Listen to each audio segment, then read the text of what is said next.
আপুনি ভাল পোৱা হোৱাটছআপ আৰু ফেচবুক এপ অন্য কোনোবাই গোপনে চলাই আছে নেকি আপুনি নাজানে? আহক আমি আজি পৰীক্ষা কৰি লওঁ। কোনোবাই যদি চলাই আছে আমি গম পাই যাম। তো কেনেকৈ আমি পৰীক্ষা কৰিম এই ভিডিঅ'টো সম্পূৰ্ণ চাওক। আপুনিও পৰীক্ষা কৰক। যদি কোনোবাই আপোনাৰ হোৱাটছআপ বা ফেচবুক গোপনে চলাই আছে আপুনি গম পাই যাব আৰু বন্ধ কৰিব পাৰিব। আহক শিকি লওঁ। আপুনি প্ৰথমে আপোনাৰ মোবাইলৰ স্ক্ৰীনত আহক আৰু এই হোৱাটছআপ যিটো এপ্লিকেশ্যন আছে এই হোৱাটছআপ এপ্লিকেশ্যনটো টেপ দিয়ক। ইয়াত টেপ দিয়াৰ পিছত আপোনাৰ ওপৰ ফালে ৰাইট চাইডৰ ওপৰত চাওক 3 ডট এটা আইকন আছে। এই 3 ডট আইকনত আপুনি এটা টেপ কৰক। এইটো টেপ কৰাৰ পিছত চাওক কেইবাটাও অপশ্যন খোল খাইছে। তো আপোনাৰ চাওক মাজত আপোনাৰ এইটো লিখা আছে লিংক ডিভাইচ। এই লিংক ডিভাইচ অপশ্যনটো আপুনি এটা টেপ দিয়ক। এই লিংক ডিভাইচ আপোনাৰ টেপ দিয়াৰ পিছত চাওক ইয়াত লেখাইছে লিংক এ ডিভাইচ। যদি কোনোবাই গোপনে যদি আপোনাৰ হোৱাটছআপ চলাই আছে তে তলত আপোনাৰ সেইখন ডিভাইচ শ্বো কৰিব।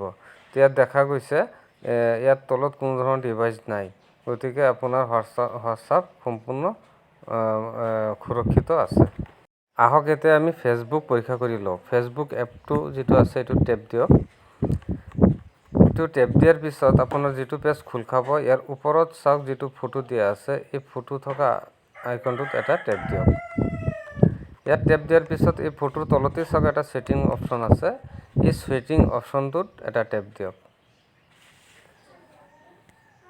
এতিয়া যিটো পেজ খোল খাব ইয়াত চাওক আপোনাৰ এইখিনিত লিখা আছে পাছৱৰ্ড এণ্ড ছিকিউৰিটি। এই পাছৱৰ্ড এণ্ড ছিকিউৰিটিত আপুনি এটা টেপ দিয়ক।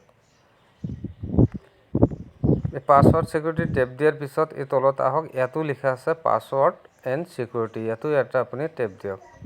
এইটো টেপ দিয়াৰ পিছত চাওক আপোনাৰ তলত লিখা আছে where you are log in. ইয়াত এটা আপুনি টেপ দিয়ক এই হোৱেৰ এণ্ড লগ ইনত।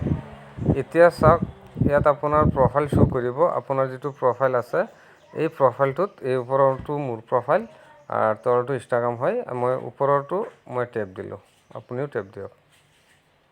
এইটো টেপ দিয়াৰ পিছত চাওক মই যিটো কাৰণে ভিডিঅ' বনাই আছোঁ সেই সময়ছোৱাত আপোনালোককহে মই শিকাব গৈ আছোঁ, কিন্তু চাওক মোৰ ফেচবুকটো আন কোনোবাই লগ ইন কৰি ৰাখিছে। ইয়াত চাওক তলত এটা এণ্ড্ৰইড গুৱাহাটী ইণ্ডিয়া ডিচেম্বৰ 8, 2003 বুলি দেখাইছে। বন্ধুসকল এইটোৱে হৈছে আপোনাৰ ছেটিং। কোনোবাই মানে মোৰ একাউণ্টটো সিহঁতৰ ডিভাইচত অন কৰি ৰাখিছে আৰু মই গম পোৱা নাই। এতিয়া ভিডিঅ' বনাবলৈ গৈ মই নিজে গম পাই গ'লোঁ। এতিয়া বন্ধুসকল চাওক আপোনালোকৰ যদি এনেকুৱা সমস্যা হৈ আছে ইমিডিয়েট আপুনি সেইটো সমস্যা সমাধান কৰক। ইয়াত চিলেক্ট ডিভাইচটো চিলেক্ট কৰিলোঁ মই। ইয়াত চাওক ইমিডিয়েট মই ডিলিট কৰিব গৈ আছোঁ। ইয়াত এই বক্সটোত আপোনাৰ ৰাইট চিন দিব লাগিব। ইয়াত ৰাইট চিনটো আপুনি দি দিয়ক। যদি আপোনাৰ একাউণ্টটোত যদি খেলি মেলি আছে ৰাইট চিনটো ইয়াত চিলেক্ট কৰি দিলেই হ'ল। চিলেক্ট কৰাৰ পিছত চাওক ইয়াত লগ আউট বুলি দেখাইছে আৰু ইয়াত মই লগ আউট মই মাৰি দিলোঁ। এতিয়া চাওক লগ আউট মাৰা মাত্ৰই মোৰ যিটো ফেচবুক আছে যিটো ডিভাইচত অন আছিল তাত সেইটো অট'মেটিক অফ হৈ গ'ল। এতিয়া চাওক অনলি মোৰ একাউণ্টতহে অন হৈছে আৰু এতিয়া মোৰ সন্দেহও দূৰ হৈ গৈছে। মোৰ একাউণ্টটো সম্পূৰ্ণ নিৰাপদে আছে। তো বন্ধুসকল ভিডিঅ'টো ভাল লাগিলে কমচে কম এটা লাইক কৰি দিব আৰু আপোনাৰ বন্ধুবৰ্গলৈ আপোনালোকে এই ভিডিঅ'টো কমচে কম শ্বেয়াৰ কৰি দিয়ক যাতে তেওঁলোকে এইটো ছেটিং শিকাৰ সুযোগ পায়।